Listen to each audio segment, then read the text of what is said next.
Welcome to the Raider Life Podcast. I'm your host, Charlie Boots. This interview has been trimmed from its original format to meet YouTube and Facebook's video standards. For entire episodes and bonus interviews, head on over to RaiderLife.com or subscribe on the Apple Podcast app. Now, let's get into this week's episode. Number 52, Mr. Linden King. Linden, how are you? I'm well. Thank you. Got to make you very proud to see that 52 on Khalil Mack now at linebacker, huh? I tell you, I've got a poster of me, in the game and him superimposed on it too, and it's kind of cool. Yeah, he's awesome, man. He's an incredible ball player. Man, what is it like for you to see that linebacking core for the Raiders now, and to see it striking fear in opposition? Well, that's kind of what the old school Raiders were about, Hendricks and Millen and, all those guys. And when I came up from San Diego, and got the opportunity to fit in there for, I'm going to do 4 years, it was incredible.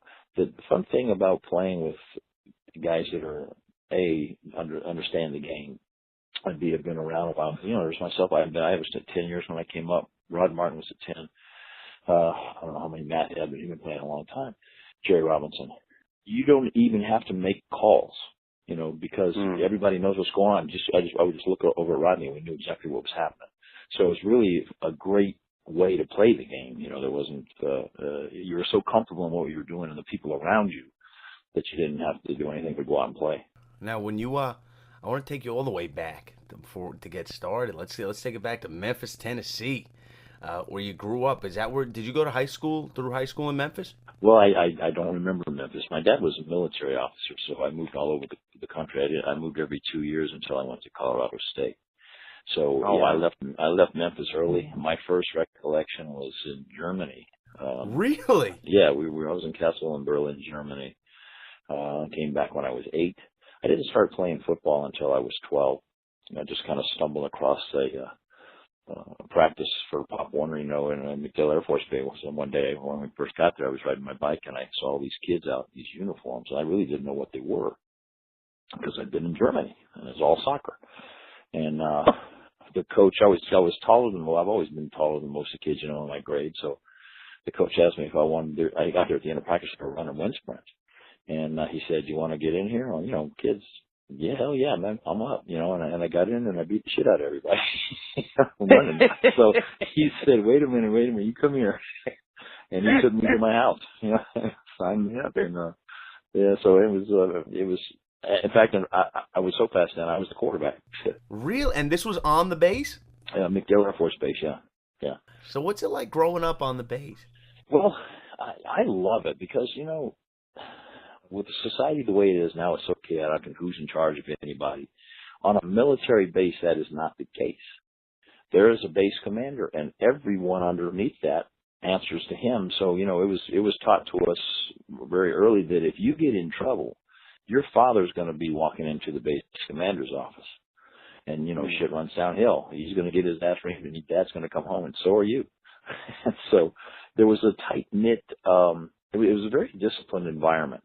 Until I got, it was kind of weird in the 60s. There's, the thing about military is, depending on where, I guess, where you are, but there's a 50-50 ethnic breakdown between white and black at that time. I'm sure it's different now. But in 68, 69 was the first hint we had of any kind of racial trouble because we never had any on the base because everybody was best friends with everybody. And I remember one kid coming and this is the first heavy duty thing I ever encountered. And the kid brings a 38 to school, and he walks up to another kid, a black kid, and he puts the white kid in his chest because the white kid had said some remark about him, and that was a real gun, man. And this was, so we went from everything just being fine to, oh shit, what's this race issues about, and so. It was an interesting environment because it was kind of surreal. The military code of justice and the military structure is such that you get I'm very regimented with my kids. Most of the parents now aren't. My kids behave, theirs don't. So, there's a correlation there. And then when I got, as I got older, when my dad retired at the Air Force Academy and I had an appointment to the academy, and I was going to go there, but I wanted to play football, whether it be in the Air Force. And so I got a scholarship to Colorado State. It was the only other scholarship offer that I got because I went to a high school that was not very good. We didn't win many games. Wow. And I got CSU, and then I was a defensive end at 185 pounds. And I got to CSU, and they said, we're going to make you on something else, and put me at safety.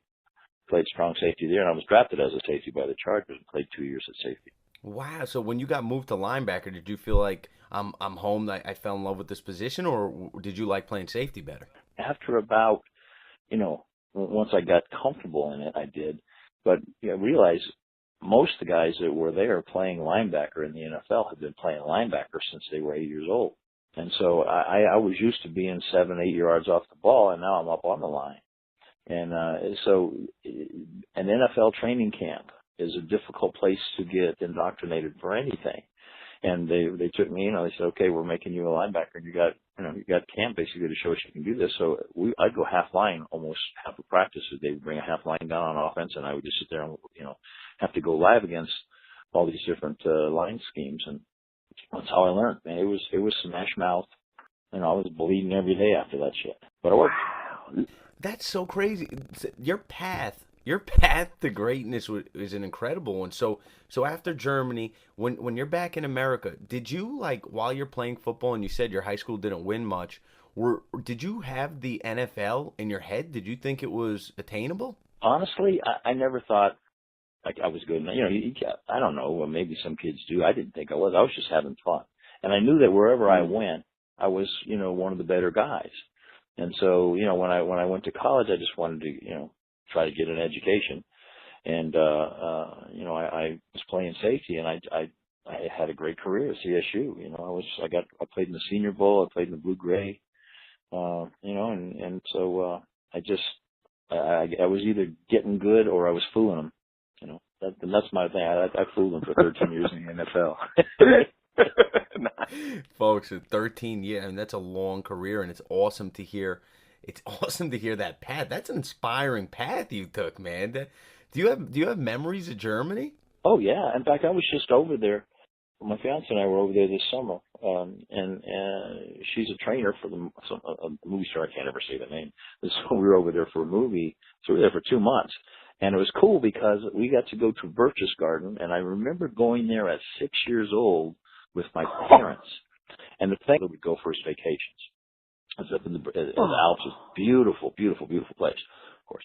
And I remember this as a 6-year-old kid, this huge brass elevator that you walked in, and it took you up to the Eagle's Nest. And then this last August, we're over there, and thing hasn't changed at all. Obviously, it's a historical thing, and it was so weird because I was like walking back into my youth. It was exactly the same. I remember when I was a kid looking up at the ceiling because it was like a mirror. It was a polished brass, and exactly the same now, except I just look a little older than I did when I was 6. Wow, still jacked though, folks. You probably had the big biceps at 6. No, you know what? This is what's fun.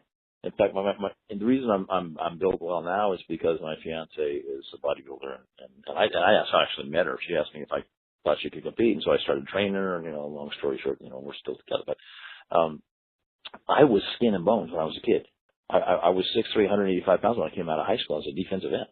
And when I went in the NFL, I was 6'5", and I weighed about 210. I was still skinny. I look at my pictures now as a senior at the Senior Bowl, and here's how skinny I was. I was so skinny, and when we went to the Senior Bowl, we didn't have a punter, but they picked me out to be the punter because I looked the most like the punter. I was a tall, skinny kid. So I was like, what does that tell you?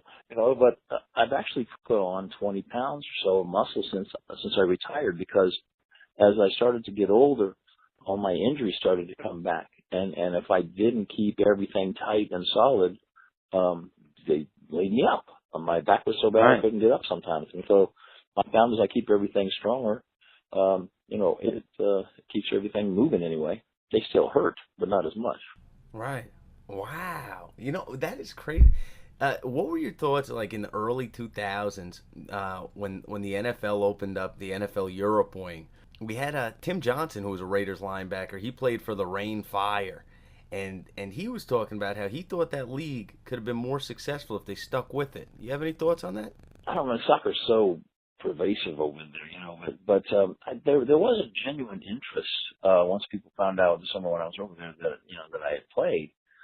They're all fascinated with it. None of them understand it, but they understand it. Maybe if there was more of an education in there, or they could find a way to promote it in the schools, so if the kids wanted to play, they'd have a better following. But soccer's just massive over there. I mean, it's crazy. We're there during the soccer. I don't even know what they call them, playoffs. I don't pay attention to them. But they had the SWAT teams out and everything, expecting problems there in Munich. Oh, right. Yeah. There was an attack, wasn't there? Well, yes. Actually, there was a guy went into a McDonald's and shot up some people the day that we got there. So the city was locked down, and it's interesting. They've got city cop or traffic cops. They were green and yellow uniforms, ugliest thing you've ever seen.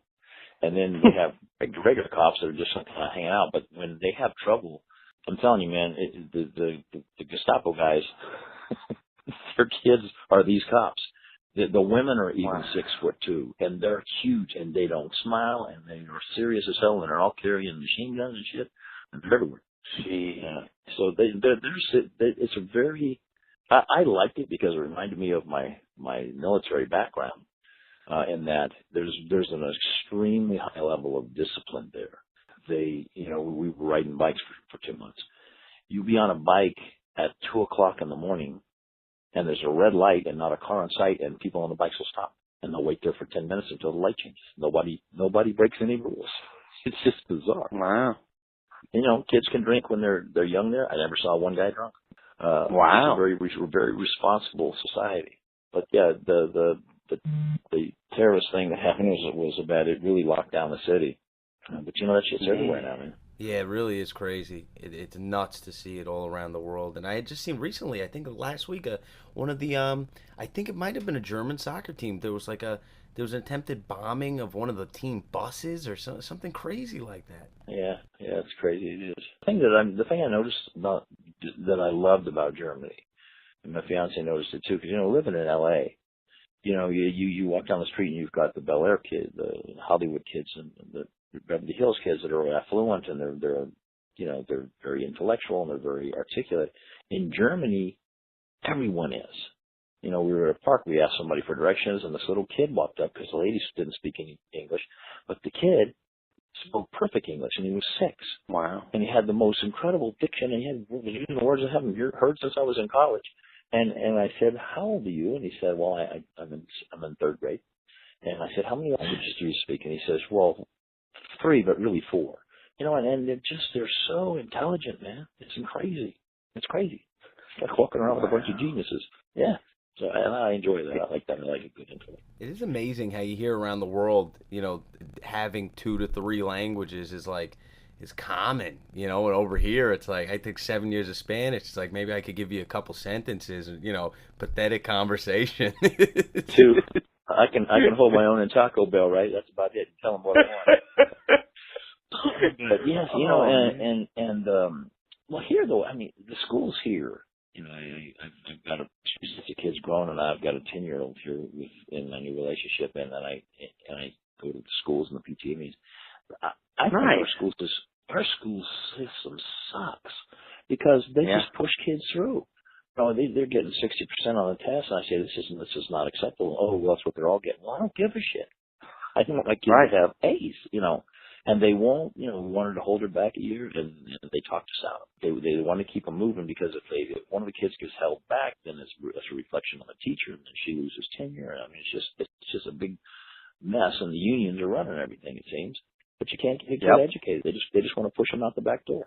Yeah, that's the problem with Common Core and the unions. That's what it is. They just push them in, get them out. Push them in, get them out. And it doesn't matter if the kid doesn't have the tools when they graduate. And they don't. These kids are stupid. All they can do is ride skateboards.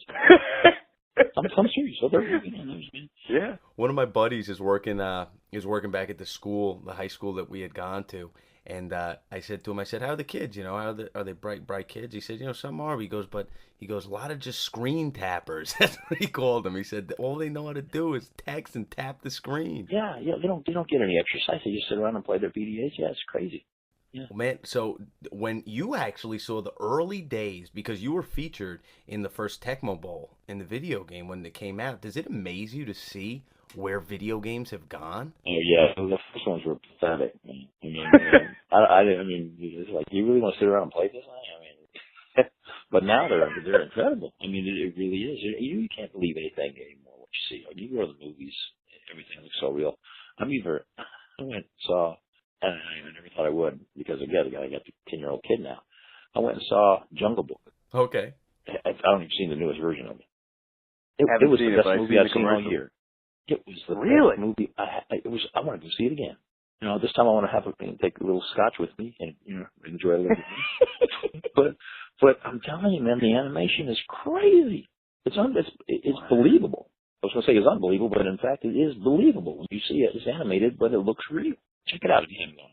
Absolutely will. Now you are there's a long list of Raiders, and I think it's because it's such a, I don't know what it is about a Raider, but a lot of Raiders have gone on after football and had some experience in acting, and you've been in a bunch of different films. Was acting always something that interests you since a kid? No, it's kind of like, well, when we were in Germany, everybody thought I was this guy, the machine. Every club went to, oh, the machine. And was like, he's some star over there. But it's the same thing here. I look like, you know, Gary Busey, or, you know, which pisses me off, but, you know. No way. No, our guys are stud. Well, you know what? Here's the thing. A lot of guys have done it, and I can't say that if I got to the upper echelon, I would enjoy it. But the thing that about me is I like running a race, and if I'm the first one there, I win. And this business is such a beauty contest, and, you know, it doesn't really matter. I mean, even good actors, it doesn't matter. They're looking for a look. And that to me would be too frustrating. I want to be rewarded by what I do, not by how I look. And so, you know, I did it. I messed around with a little bit, but man, not serious. And plus, you know, and here we go. This is topical. The last couple of years, I started having problems learning the dialogue. I couldn't remember. I'm having some memory issues now. So, Really? Rather than go, that's an embarrassing thing. You know, I've always considered myself semi-articulate, and I like to carry on a good conversation, but I'd find myself right in the middle of a sentence, lost for a word, or if I was doing a reading or something, it would just blank, and it was like it was never there. So rather than put myself in that embarrassment position, I just, you know, I just walked away from it. It was kind of fun. Wow. It's funny when your guy Cedric Hardman was we were talking about, you know, acting, and he said something similar about that, about the auditions, and about how it's a look they're going for, and that was the most frustrating part of it for him. Absolutely, yeah. I ran across Dwight Hicks. We went to an audition, and he was there, and we were talking about that. So, you know, we're standing there saying, yeah, this guy walks in, and I go, he's going to get it. That's the guy that went right there. So, yeah, and I think a lot of athletes have trouble with that, because we're so, you know, we're rated on how good we do something, not how we look. Right. And, well, you still looked good while you were doing it, I'll tell you that, Linden. Now, 9 years with the Chargers, 4 years with the Raiders, and this year, well, in the last year, both teams announced moves. Let's start with the Chargers and then go to the Raiders. What were your thoughts when you heard about the moves? You know, that was my first team. I spent almost 10 years there, and I don't know. I mean, when I think of San Diego, I think of the Chargers. But because I came to the Raiders when they were with L.A., they kind of have that wanderlust feel to them. Now, I will say this. I think L.A. needs a team, obviously. Not the Chargers, but I feel for the people of San Diego, and from a player standpoint, it was a great place to play. As far as the Raiders, I have a problem with any professional sports team being in the hub of the gambling mecca. There's just to me, it just seems like you're just asking for trouble. I don't know. Maybe, you know, I'm thinking about Al Capone in those days, but it just seems like it's not a good marriage. Sure. I mean, think of yourself as a young man. You know, you're 20-something years old. You get handed all this money, and now you're in Vegas. How do you think you would have handled it? Well, I didn't handle being handed money. I didn't handle that well at all. So now put yourself in Vegas, you know? I mean, geez. Yeah, no, exactly. You know, it's interesting. The guys make so much more money now than we did. and we played because basically we loved it. I mean, I was a 3rd round draft choice. I was 75th player taken. Not real high, not real low, but my first year salary was $25,000. My signing bonus was $15,000. The guys that are coming in the same spot now, they're getting millions of dollars.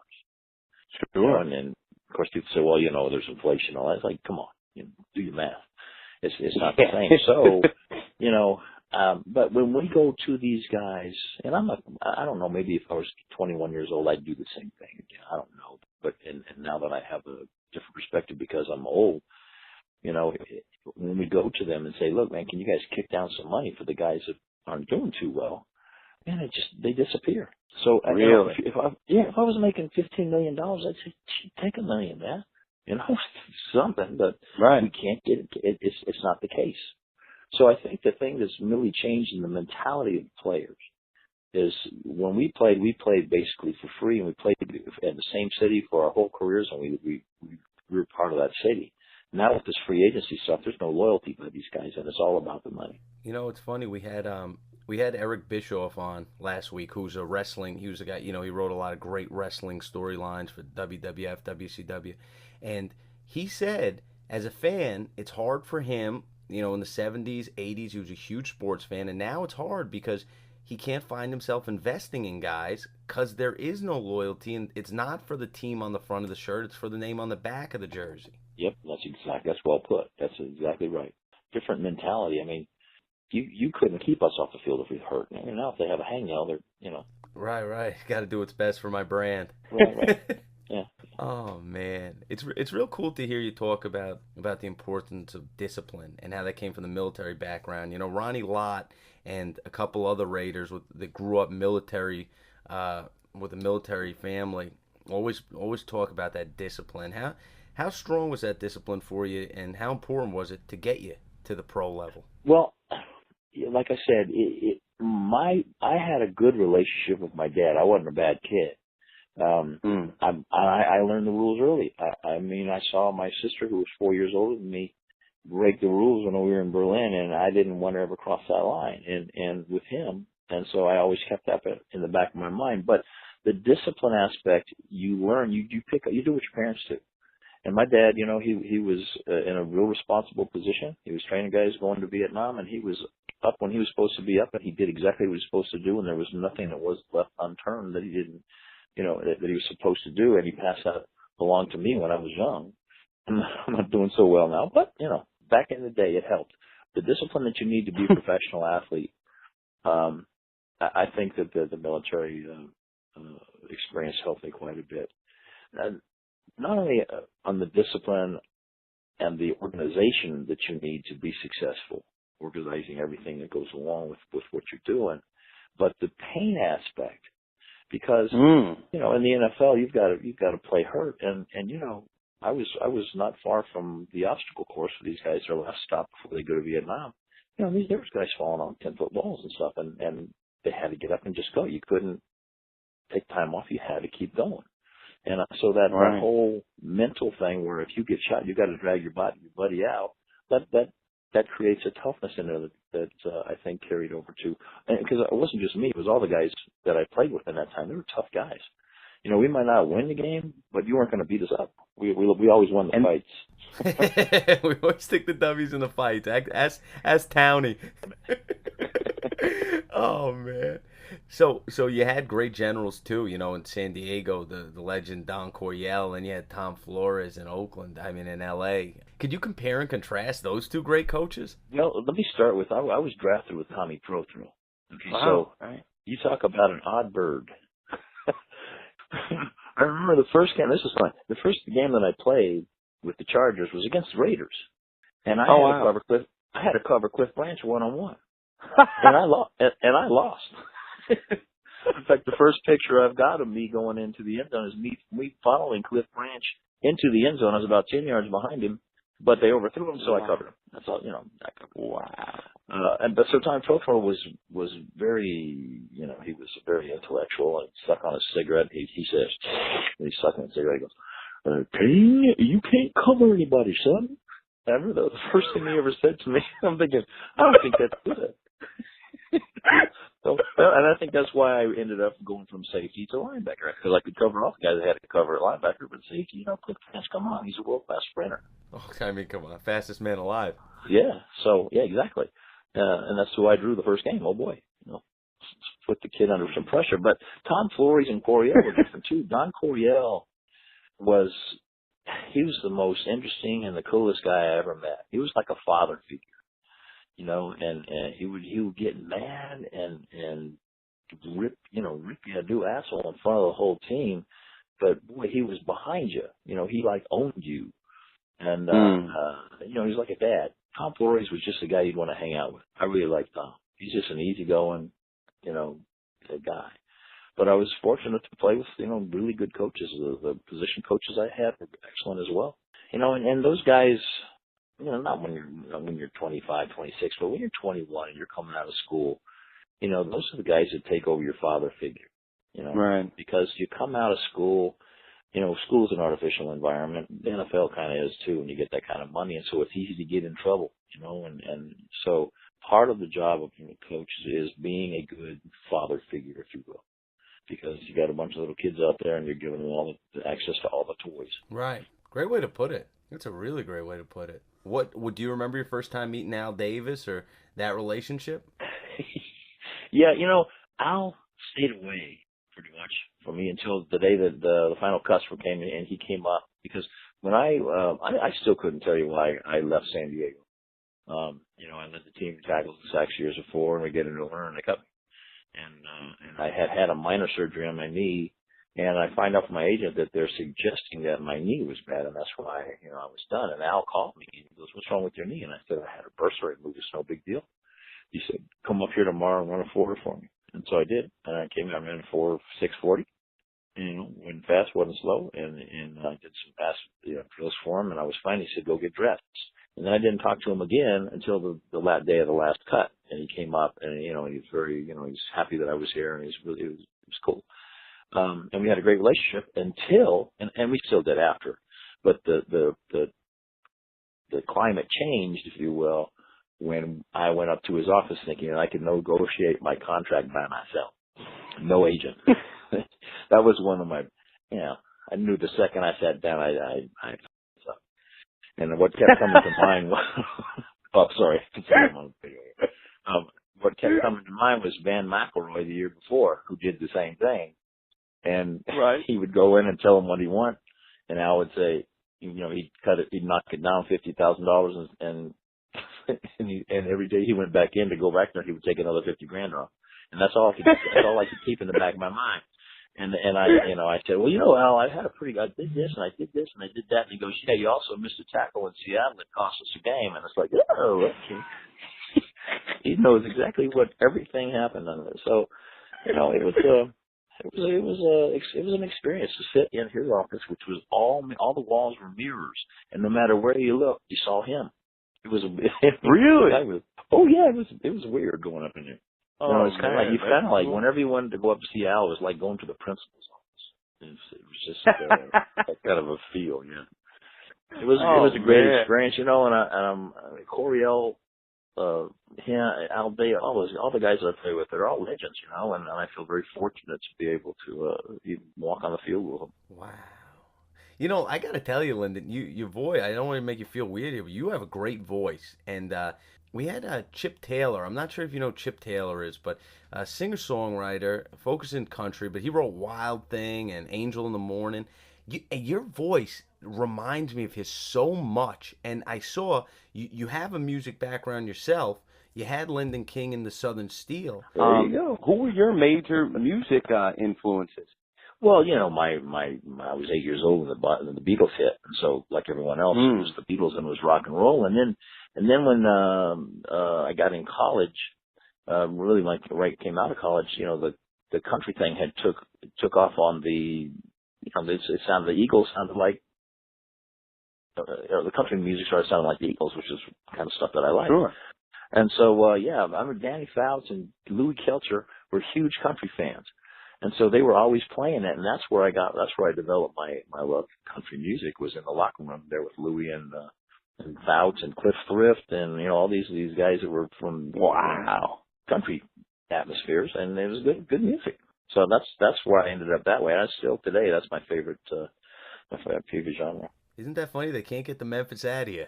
Yeah, well, I was born in Elvis Presley's new maternity ward. I was one of the first kids born in it. Really? He put a wing on the hospital there, yeah, for a maternity ward, and that's where I came from. Holy smokes, that's awesome! A block or so from Beale Street. Wow. Yeah. Who are your top guys? Like if you had to, be on an island, you only get to take 3 artists' music. Who would you go with? Yeah, well, I think Toby Keith and Alan Jackson, they speak for me. I mean, they're different styles and everything, but the edgy asshole in me is Toby. I love Toby Keith. The more thoughtful me is Alan Jackson. I mean, he's a poet. He really is. Yeah. 3, I would take. Who would I take? I got to take a female here. Carrie Underwood. She's got an incredible voice. Oh, that's not bad. Yeah. Having a last name like King, being born in the Elvis Presley wing, Elvis might take a little offense to this. Yeah, there you go.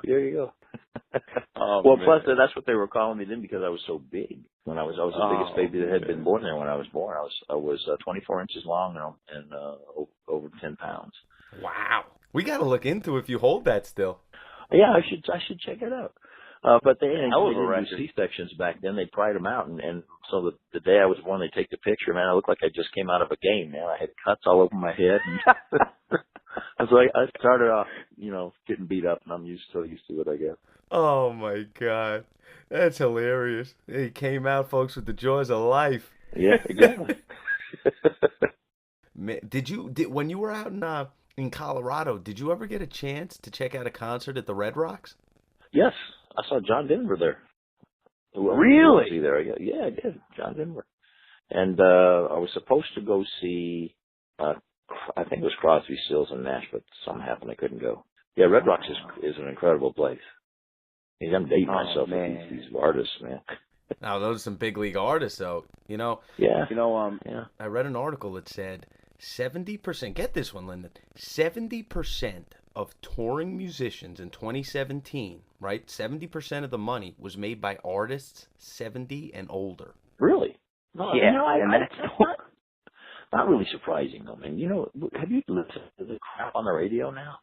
We were watching a Disney movie a couple of nights ago, and the 10-year-old is always pointing out the new music and the new singers and all this and that.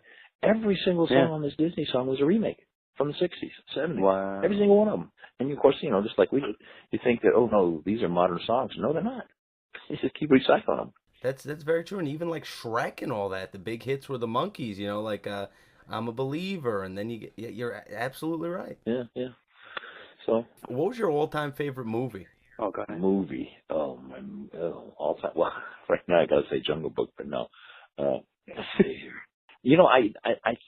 I think it was. I'm not sure about the title because I was like 7 or 8 years old. I think it was The Land Before Time or The Land That Time Forgot or something like that. And Land Before Time. It wasn't really a good movie. But there was a scene in there that kind of set me up for the rest of my life. It was the person I wanted to be. And there was, all of the characters, but there was a rock kind of guy. There's the big, strong guy. And when they're trying to escape a volcano or something, I can't my memory's a long time ago. But there was a bridge and one of the pylons was faltering. And so this guy went down and he grabbed onto this pylon so that everybody else could run across, and as he did, he slipped, he fell, and the thing, it killed him, it crushed him. But he was still holding on as the people ran across there. And I thought that was the most noble thing I had ever seen, and I was going to be that guy. And that stuck with me all the way through, and so I'm always getting in things I shouldn't be getting in because somebody needs help. If I see somebody on the street getting in a fight, I can't stay out of it. It's not good. Because, I still think I'm 20. And, it makes me sick when you see all these fights online, especially when you see girls getting in fights and stuff, and you see everybody just standing around with their phone filming it. Yeah, that is disgusting to me. How you can stand there and videotape somebody getting beat up, just beyond me. Now, you're fresh off of Ensenada with Jeff Barnes, Rod Martin, and, man, tell us about the cruise. How was it? I got to tell you, man, I haven't seen those guys for some of them 30 years, it seems, 25, 30 years. And it was really good. You realize what kind of camaraderie you have. We all go our own ways, but unless I guess it's like being in war to some degree. If you haven't been through those fires with somebody, man, you can't explain it. And so there's a camaraderie that's just, it's nice. You don't even have to talk about it. You just feel it. And the closeness there between the forces, it was really a nice time. We had Mervyn Fernandez was there. I hadn't seen him forever. And Kenny King, same name the whole bit. But the first day that I came to Raider camp, I had to remind him of this. He welcomed me. A couple things happened. Playing with the Chargers for 9 years, the Raiders-Chargers games are always rivalries. So, of course, it was a bloodlust, those games. So the first day I get into camp, I'm one of the new guys, so I'm out in the crappy lockers and, the portable ones. And I'm getting dressed. I'm sitting there and it got dark in my locker. It's like, I turn around and Sean Jones is standing there. And Sean Jones is 6'8". He towers over me, and he was close to 290 something. And he's standing there, just staring at me. And he goes, "You're Linden King?" And I said, "Yeah." Nothing. "You're Linden King?" I said, "Yeah." And I grabbed my helmet because I'm thinking, okay, first day Raider camp, I got to make a statement, man. If we're going to have a fight, I'm going to take him out with my helmet, first shot. And and he goes, I'm trying to think, what could I have done to this guy that he's coming in here looking for me? Because he's on defense too. We were never on the field together. And right. And he goes, "Damn, man, I've been playing against you for 6 years. I thought you were black." I'm like, get me out of here. And then I go out on the field and, welcome Linden King Day. Kenny King, we're doing half-speed pass rush drills, and I come up in there half-speed, and he's going full speed, and he knocked me out. Wow. He literally knocked me out, man. He hit me in the side of the helmet. I went down for about a second or two. And, wow. But see, this is what you got to do. If you get knocked out, you can't say, the coaches always come over, "You okay? You want to take your time up?" No. I got right back in line. I said, "Come on, okay, let's do this again."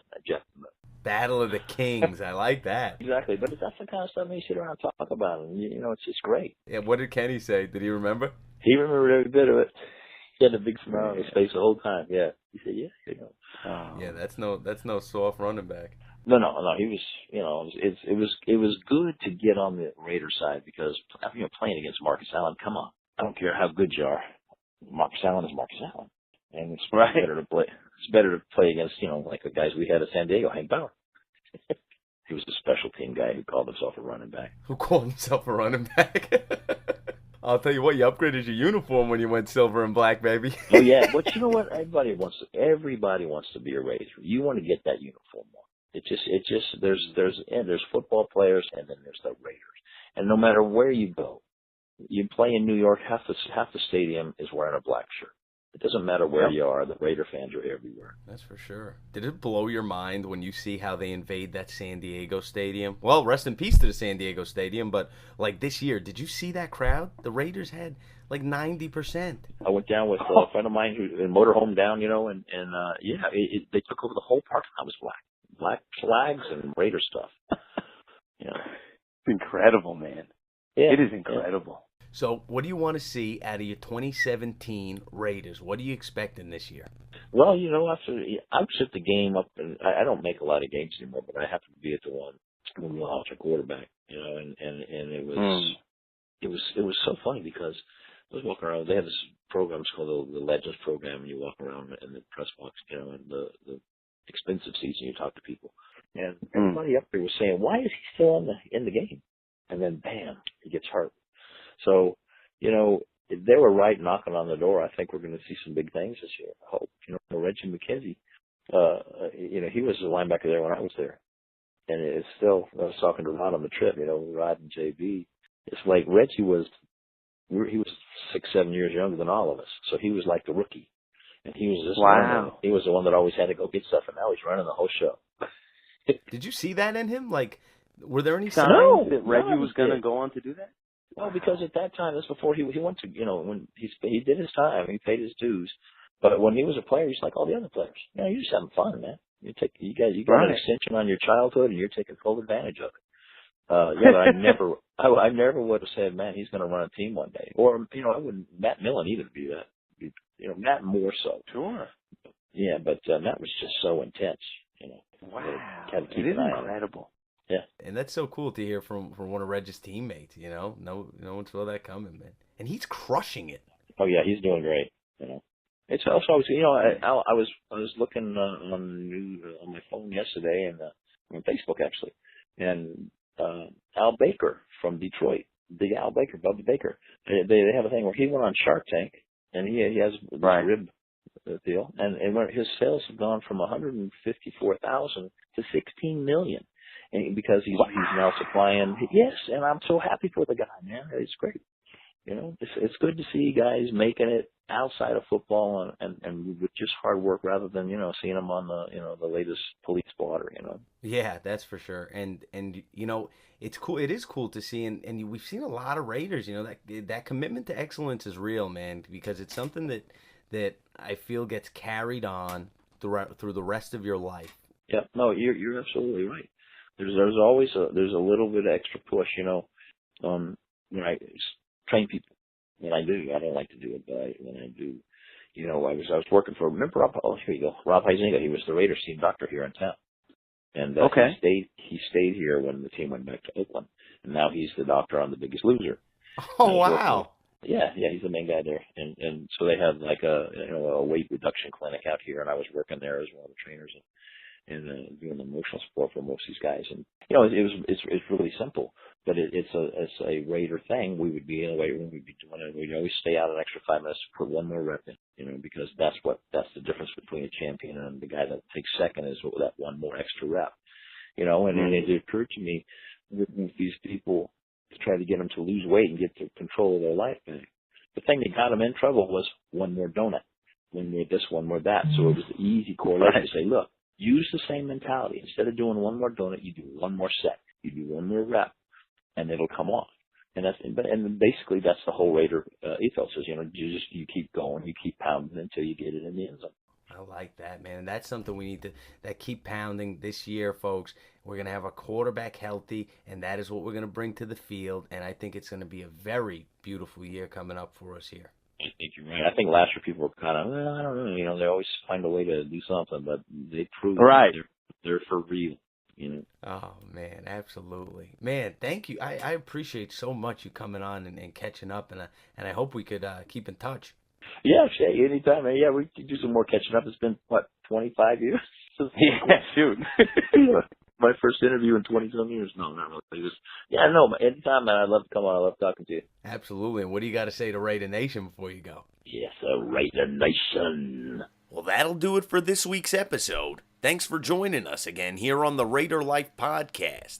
I'm your host, Charlie Boots, and for more episodes, head on over to RaiderLife.com. Don't forget, follow us on Twitter at RaiderLifePod and on Facebook by searching Charlie Boots. God bless you and your families, and I'll see you next time here on the Raider Life.